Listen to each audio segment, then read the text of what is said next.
Standard disclaimer, you can read it at your leisure. The first slide is, first bit I want to update you all on is obviously the Kimberlite MIC, or the Minerals Investment Contract in Angola, which we're all waiting to be completed and renewed.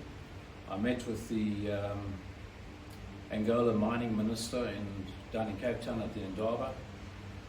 Had a good meeting with him just to try and follow up to what was happening. I explained to him that everything had been completed in July and August of last year, and we had hoped that by now everything would have been signed. He was a little bit perturbed about nothing had happened as yet, and moved it forward. We got an undertaking that things would move forward in February this month, and as of yet, I haven't heard anything more, but I've got a follow-up call tomorrow to following it up. It is proposed in the new MRC that we will get a majority share, and I think that's what the negotiation is about. We've negotiated everything in it, and the forming of the committee, the negotiation committee, is merely to go through to make sure that all the legal aspirations of the government have been adhered to, and that has already been done. Other companies that go there have to have a negotiation committee, and they sit with them and negotiate their MIC. Ours is already done, so I'm not expecting too much over there. But as soon as we hear about that, we'll have to get on an aeroplane, go across there and sign it. But that thing is well placed and well advanced as we sit here at the moment. It's disappointing that it hasn't been signed already. As far as the exploration program is concerned, I'll be coming to market next month to give you a detailed breakdown of what our next phase of Kimberlite exploration programs are. We have up until now done 22 of the original 25 high priority targets. There's 3 to go. It's going a little bit slowly at the moment, I must confess, but it's due to the wet season.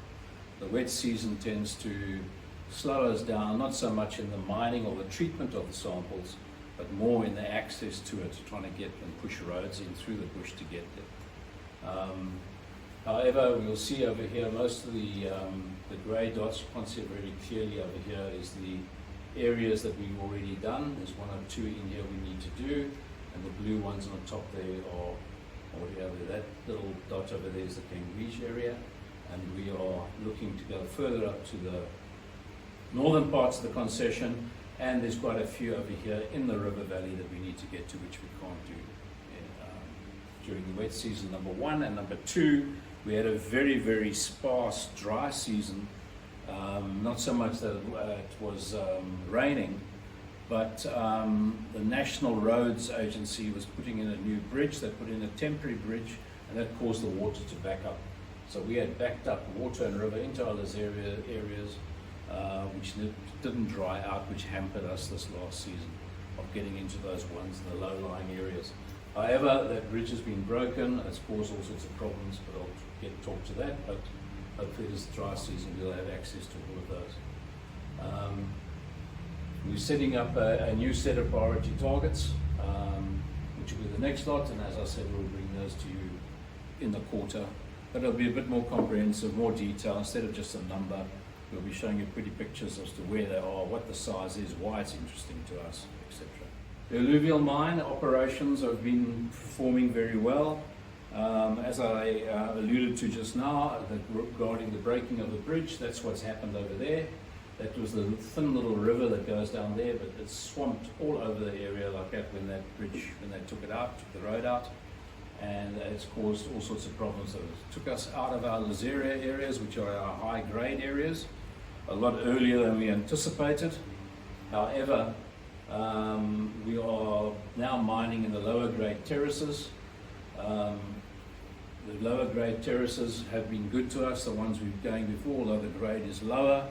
The number of diamonds is lower, however the quality is good. So I'm not expecting or anticipating or planning for a serious dip in revenue.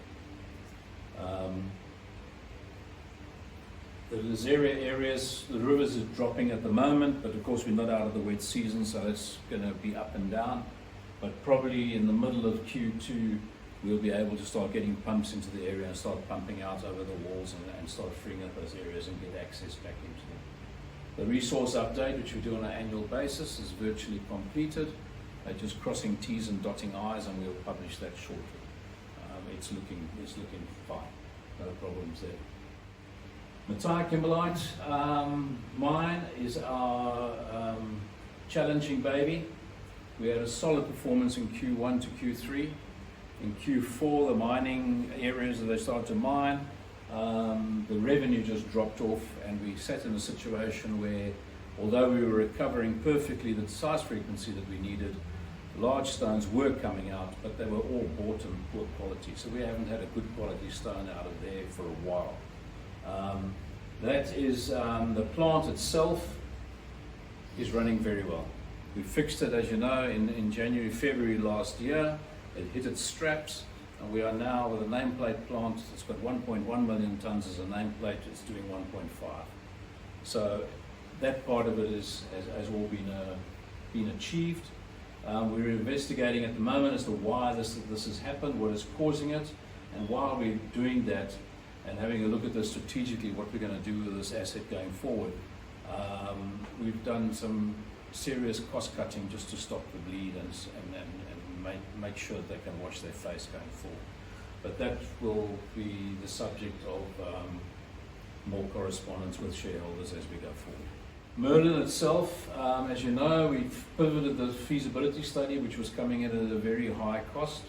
As far as CapEx was concerned, we pivoted to a low-cost option, and using components that we already have on site, as opposed to saying what can we mine it at maximum and therefore build a plant according to that size. So we've gone the other way around, and we've actually gone looking for the solution that we can take one pipe at a time and mine it and then move on to the next one. We are fast working on a solution which uses in-wall haulage, so therefore moving away from the need to do the waste strip, which is what kills most of our mining operations over here at Merlin, or kills the model anyway. We're going to focus on the high-grade Gawain pipe, and then we'll move on to the second one after that. We're expecting a study to be completed in H2. We are going to be doing an electromagnetic survey over the whole area, looking for additional kimberlite targets, as well as any other minerals. But bear in mind, as our lease sits smack bang on the same fault line that MacArthur River is sitting on, and anything that could, so we need to look at other stuff. The technology we're going to be using, the small amounts have been flown over the years on this, but it was small little patches. And the technology we're using is heliborne EM and gravity, and we're going to do the whole of the conception. Ground monitoring bores are now in operation, so we're now compliant, and that this should happen in the next month or two. I just wanted to address something. I've had conversations with a couple of shareholders who were concerned that, concerned is putting it politely, there's ladies present, that we were throwing heaps of more money into Merlin as we go. I just wanted to allay everybody's fears that's not happening. This feasibility study we're doing on here is based on all the money that we've spent already on doing studies and things like that, and using it from the large one and putting it to a smaller study. So as we stand over here, there's no massive studies going on, there's no massive consultant expenditures or anything like that. So I just wanted to lay those fears in case you had them over there. But on the corporate side of it, here today to take 1.439 million shares, convert them to that.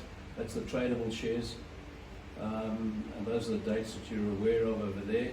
The other big announcement basically is that Ross Stanley, director, non-executive director, has indicated that he will not be standing for re-election at the AGM in May. And as such, we are going to be looking for another, obviously, part of the program is we are looking for an additional non-executive director now. And but Ross has undertaken to stay on the board until such time as that person is in place, whichever comes sooner.